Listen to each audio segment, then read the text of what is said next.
بسم اللہ والحمدللہ والصلاۃ والسلام علی رسول اللہ۔ السلام علیکم ورحمۃ اللہ وبرکاتہ۔ رب یسر ولا تعسر وتمم بالخیر وبک نستعین یا فتاح یا علیم۔ کیا حیض و نفاس والی عورت پر بھی روزے فرض ہیں؟ عورت پر حیض و نفاس کی حالت میں روزے نہیں ہیں، لیکن حیض و نفاس والی عورت پر ان دنوں کے حیض کے دن کے گزرنے کے بعد، پاک ہونے کے بعد ان چھٹے ہوئے روزوں کی قضا فرض ہے۔ دیکھیے، حیض و نفاس والی عورت جس کو حیض پیریڈس میں اور آفٹر ڈیلیوری جو آتا ہے نا نفاس، اس کو نفاس کہتے ہیں، اس حالت میں نا روزے فرض نہیں کیے گئے، یعنی کہ روزے نہیں رکھنا۔ جیسے کہ ہمارے ابھی دیکھیں نماز میں ہم حیض کی حالت میں ہوتے ہیں، حیض و نفاس کی حالت میں جو نماز حیض کی حالت میں جب ہوتے ہیں ہم، تو نماز ہماری نا معاف ہے، لیکن روزے معاف نہیں ہے۔ یعنی کہ پیریڈس کے دوران آپ کے جتنے بھی روزے قضا ہو گئے نا، اس کی گنتی آپ نے روزے رکھنا ہے۔ جیسے کہ کسی کے 3 ہو گئے، کسی کے 4 ہو گئے، کسی کے 5، جتنے بھی آپ کے رہتے ہیں وہ رمضان، یعنی کہ رمضان کے بعد آپ نے اس کو کنٹینیو یعنی کہ جتنے بھی آپ کے رہ گئے اس کے روزوں کو رکھنا ضروری ہے، کیونکہ وہ رمضان کے روزے فرض ہیں تو وہ ہمارے قضا ہو گئے، تو ہم نے اس کو کمپلیٹ کرنا ہے۔ یعنی کہ آپ نے 20 رہ لیے، 30 رہ لیے، جتنے 30 تو یعنی کہ کمپلیٹ ہی ہو گئے نا، 27 جتنے بھی آپ کے مس ہو گئے نا، اس کو کمپلیٹ کرنا ضروری ہے، اور رمضان کے آنے سے پہلے اس کو ضرور کمپلیٹ کر لیا کریں، کیونکہ جب ہم رمضان میں آئے تو ہمارے کوئی پچھلے روزے قضا نہ ہو۔ اور جس طرح سے نماز معاف ہے پیریڈ کے دوران، لیکن روزے معاف نہیں ہیں، تو کیونکہ فرض ہے، سال میں ایک ہی دفعہ آتے ہیں نا رمضان۔ نماز تو ہم ڈیلی بیس پہ 5 وقت پڑھتے ہیں، اس وجہ سے اللہ کی کوئی مصلحت ہوگی اس پیچھے کہ رمضان نمازیں ہمیں اللہ نے معاف کر دی، لیکن روزے ہم نے رکھنے ہیں، ٹھیک ہے۔ تو بہت سے لوگ نا یہ بھی کہتے ہیں کہ ابھی ہم موسٹلی ہم وومنس کو بہت زیادہ یہ ہوتا ہے کہ ہم روزے رکھ رہے ہوتے ہیں کنٹینیوسلی، اور بہت مزے میں ہوتے ہیں کہ ہم بہت خوش بھی ہوتے ہیں، ہماری بات دیتے ہیں وہ سب صحیح جانے لگتی ہے، لیکن جب میڈل میں پیریڈس آ جاتے ہیں تو بہت نا اداسی محسوس کرنے لگتے ہیں کہ ہمارے روزے مس ہو گئے۔ مجھے تو نا بہت سیڈ فیل ہوتا ہے کہ ایک دم نا جب ہماری ساری ایک روٹین اچھی چل رہی ہوتی ہے، بہت خوشی سے ہمارا دن گزر رہے ہوتے ہیں، اور اچانک سے بیچ میں پیریڈس آ جائیں تو پھر نا وہ جو نا ایک دم سے نا اداس ہو جاتے ہیں ہم، چلے نماز مس ہو گئی، یہ بھی مس ہو گئی، لیکن دیکھیں اس ٹائم کو بھی نا آپ نے بہت اچھے سے یوٹیلائز کرنا ہے۔ دیکھیں آپ نے کیا کرنا ہے بتائیں، اس ٹائم پہ ذکر اذکار کریں، اور زیادہ نا لیکچرز وغیرہ سنیں جس کے بارے میں آپ سیکھنا چاہتی ہے، قرآن کی تفسیر وغیرہ، اگر آپ کے پاس 5 دن ہے، 3 دن ہے، جتنے بھی دن ہے آپ کے پاس اس میں یہ کام کریں، اور افطار بنا کر افطار اور سحری کا انتظام کریں اپنے گھر والوں کے لیے، اگر پاسبل ہے تو اپنے محلے والے رشتہ داروں کو ان کو بھی نا افطاری بھیج دیا کریں، کیونکہ ہمارے پاس اس وقت نا ٹائم بچ جاتا ہے قرآن کی تلاوت کا، اور نمازوں کا ٹائم بچ جاتا ہے نا، تو اس ٹائم کو نا اچھے سے یوٹیلائز کریں، کیونکہ روزہ دار کو افطار کرائیں گے تو بھی اس کے بدلے میں نا روزہ رکھنے کا ثواب ملتا ہے۔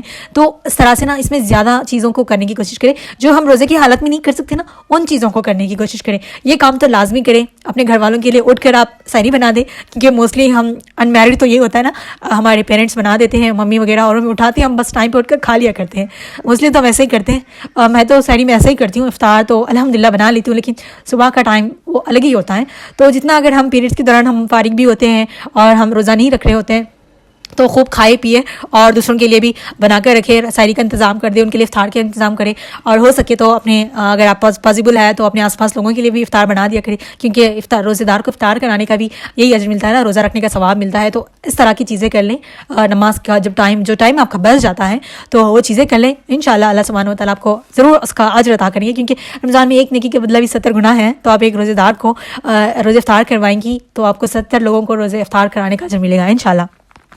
اور آگے دیکھیں روزے کی فضیلت۔ حضرت محمد صلی اللہ علیہ وسلم نے فرمایا 3 آدمیوں کی دعا رد نہیں کی جاتی، ایک عدل حکمران، یعنی کہ جو ہمیشہ عدل کرنے والا ہوتا ہے، انصاف کرنے والا ہوتا ہے، دوسرا ہے روزے دار، حتیٰ کہ روزے افطار کر لے، یعنی کہ روزے کی حالت میں جو دعا کریں گے وہ رد نہیں ہوتی۔ ویسے ہماری ہر دعا قبول ہوتی ہے، اگر دنیا میں ہماری دعائیں قبول نہیں ہوتی تو اس کا اجر ہمیں روزے قیامت ملتا ہے، کیونکہ حدیث میں آتا ہے کہ آپ صلی اللہ علیہ وسلم نے فرمایا کہ روزے قیامت ہمیں دعاؤں کا اجر دیا جائے گا، تو بندہ کہے گا کہ کاش میری کوئی دعا دنیا میں قبول نہیں ہوگی، تو اس کا ریوارڈ آپ لوگ دیکھیں کتنا بڑا اجر ملے گا، کہ ایک بندہ یہ کہے کہ میری کوئی دعا دنیا میں قبول نہیں ہوتی، کیونکہ ہم اتنا گڑگڑا کر، رو کر، تڑپ کر اللہ سے دعائیں کرتے ہیں، پھر دعائیں قبول نہ ہونے پر ہم بہت سے لوگ مایوس بھی ہو جاتے ہیں، تو کبھی مایوس نہیں ہونا چاہیے۔ دعا سے نا ہم کئی بلاؤں اور مصیبت سے بچ جاتے ہیں، اور اگر دعا دنیا میں قبول نہیں تو آخرت میں وہ ضرور قبول ہو جائیں گی۔ اور روزے کی حالت میں نا بہت ساری دعائیں کریں۔ میں تو آپ لوگوں کو سجیسٹ کروں گی کہ آپ نا ایک دعاؤں کی لسٹ بنا لیں۔ ویسے ہم ربنا والی دعائیں پڑھتے ہیں، قرآن کی دعائیں، وہ ساری دعائیں پرسنلی ہماری دعائیں ہوتی ہیں نا، ہمیں یہ چاہیے ہوتا ہے، ہم یہ دعا کرنا چاہتے ہیں نا، ساری دعائیں نا ایک نوٹ بک یا پیپر میں لکھ لیں اگر پاسبل ہے. اگر بک میں لکھنا نہیں ہوتا, فون میں نوٹ پیڈ ہوتا ہے ہم سب کے پاس, اس میں لکھ کر رکھ لیں. ابھی تو اچھا فیچر آ گیا ہے واٹس ایپ میں کہ ہم سیلف اپنے میسیجز وغیرہ سیو کر رکھ سکتے ہیں, اس میں لکھ لیں. اور روزے کی حالت میں نا اس کو پانچوں جتنے بھی روزے کے ٹائم پہ نا جتنے ٹائم اب روزہ ہے اس میں دعا کرتے رہے, چلتے پھرتے اس دعاؤں کو دیکھتے رہے, پڑھتے رہے. کیونکہ سڈنلی نا جب ہم دعا کرنے بیٹھتے کبھی کبھی ہمیں یاد نہیں آتا کہ ہم کیا مانگے. تو ابھی آپ کے پاس ٹائم ہے تو ساری دعاؤں کو نا ایک ایک کر کے لکھ لیا کریں. میں نے تو لاسٹ ایئرس ایسے کرتی ہوں کہ ساری دعائیں نوٹ ڈاؤن دماغ میں دوہرا رہی ہوتی ہوں یا پھر اس کو لکھ لیا ہوتی ہوں, کیونکہ میں نے یہ کہ اتنا بڑا بامرکت مہینہ ہے, ہم اس کو کیسے مس کر سکتے ہیں. تو اس کو رائٹ ڈاؤن کر لکھیں اور لکھ کر رکھ لیں اپنے پاس, اور اس دعا کو ضرور لازمی اپنے لیے بھی اور دوسروں کے لیے بھی ضرور دعا کریں. ٹھیک ہے. یہ ترمذی کی حدیث تھی 3598.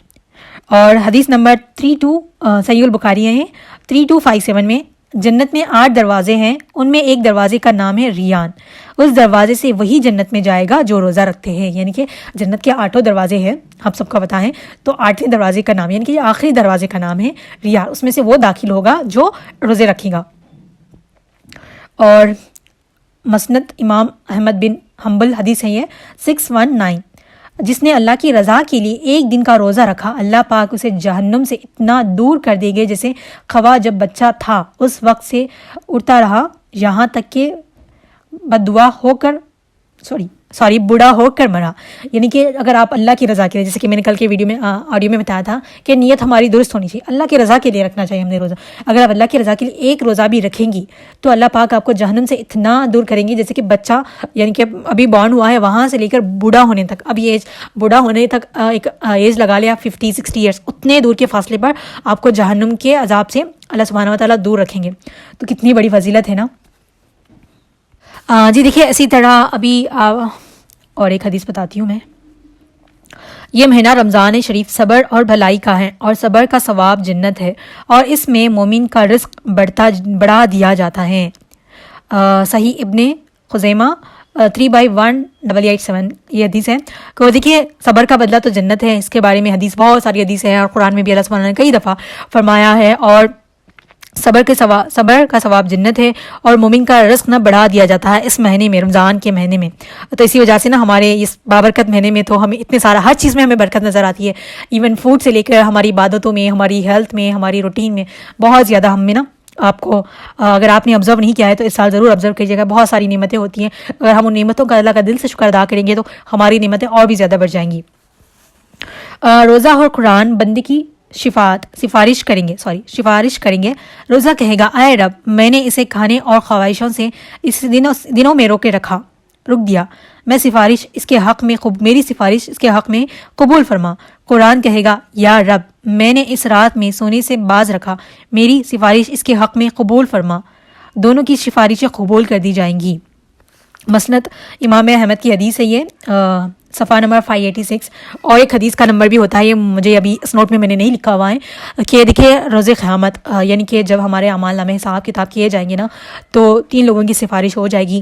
ایک جو قرآن پڑھتا تھا اس کی, اور جس نے روزہ رکھا اور جس نے شرک نہیں کیا, تو ان کی سب کی قرآن سفارش کرے گا ان بندوں کی جو قرآن کی تلاوت کرتے تھے, اور روزہ سفارش کرے گا ان لوگوں کی جو روزہ رکھتے تھے, اور جو لوگ شرک و بدعت نہیں کرتے تھے ان کی سفارش بھی ہو جائیں گی.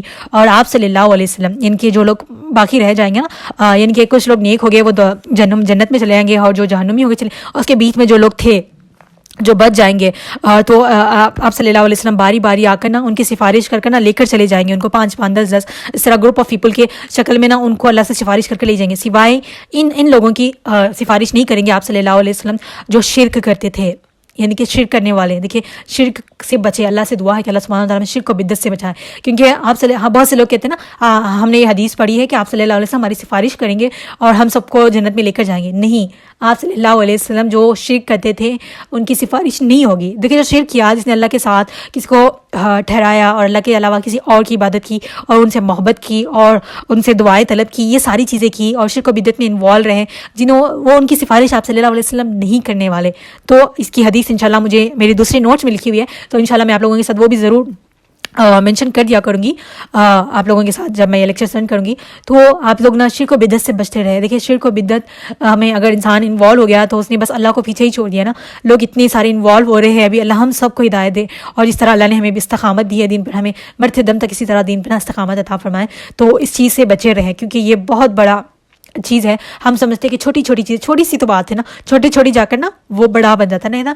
کہتے ہیں نا قطرہ قطرہ نا ایک بڑا سمندر بنتا ہے. اسی طرح چھوٹے چھوٹے گناہ ہمیں کب بڑے گناہوں میں انوالو کرتے ہیں ہمیں نہیں پتا, تو ان کی سفارش نہیں ہوتی, اور آپ صلی اللہ علیہ وسلم بھی ان کی سفارش نہیں کریں گے. اگر آپ صلی اللہ علیہ وسلم نے بھی شرک و بدعت کرنے والوں کی سفارش کر دی تو رہتا ہی کون ہے؟ سارے تو جنتی ہو جائیں گے نا, پھر جہنم میں کون جائے گا؟ جہنم والوں جنہوں نے اللہ کی نافرمانی کی, شرک و بدعت کیا, ان کا بھی تو جو عذاب مقرر کیا ہے اللہ سبحانہ و تعالیٰ نے ان کو ملنا ہے نا. تو ہمیشہ بچنے کی کوشش کریں اور پوری کوشش کرنی چاہیے. اللہ ہماری کوششوں کو دیکھ رہے ہوتے ہیں. اور دیکھیں روزے کے 3 درجے ہیں. عام لوگوں کا روزہ کہ یہی پیٹ اور شرمگاہ کھانے پینے اور جماع سے روکنا. عام لوگ ہوتے ہیں نا کھانے پینے سے روکنا یا صرف اتنا روزہ ہوتا ہے. سب کی روزے کی نا الگ الگ کنڈیشن ہوتی ہے. کچھ لوگ نا روزے میں بس جو مین چیز ہے کھانا پینا نہیں کھاتے, جو کپلس ہے تو وہ اپنی نیڈس کے سے دور رہتے ہیں. اور خاص لوگوں کا روزہ کان, آنکھ, زبان اور ہاتھ پاؤں تمام اعضائے جسم کے گناہوں سے باز رکھتے ہیں.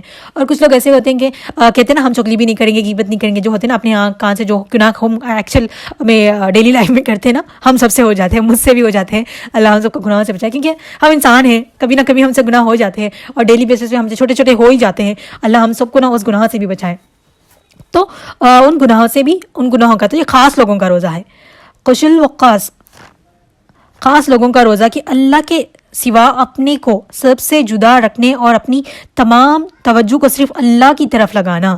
یعنی یہ وہ لوگوں کا روزہ ہے جو آپ لوگ دیکھتے ہیں نا, یہ سارے یعنی کہ اپنے کھانے پینے سے بھی بچتے ہیں, اپنی خواہشات سے بھی بچتے ہیں, اور اپنے جسم کے آنکھ ناک سب سے یعنی کہ ان سب کا بھی روزہ رکھتے ہیں, اور صرف اللہ کی رضا کے لیے اللہ کی طرف متوجہ ہو کر پورے دل سے روزہ رکھتے ہیں اور پوری یعنی کہ پورے توجہ کے ساتھ یہ ساری چیزوں کو فالو کرتے ہیں نا, وہ بہت ہی خاص لوگوں کا روزہ ہو جاتا ہے.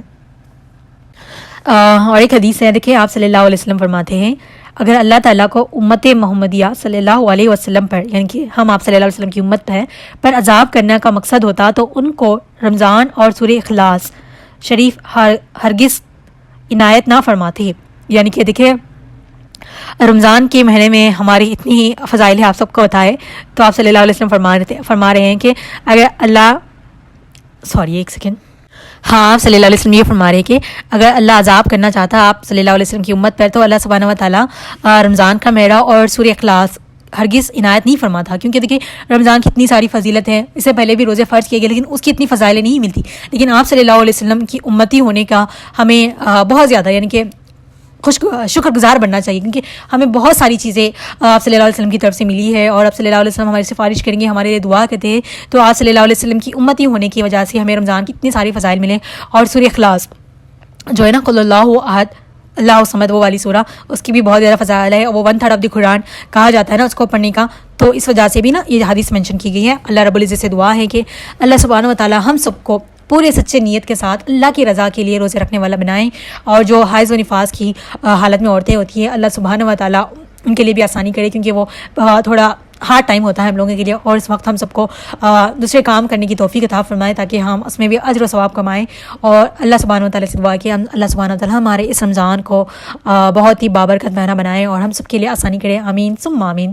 جزاکم اللہ خیر. سبحانک اللہم و بحمدک نشہد ان لا الہ الا انت استغفرک و اتوب الیک. السلام علیکم ورحمۃ اللہ وبرکاتہ.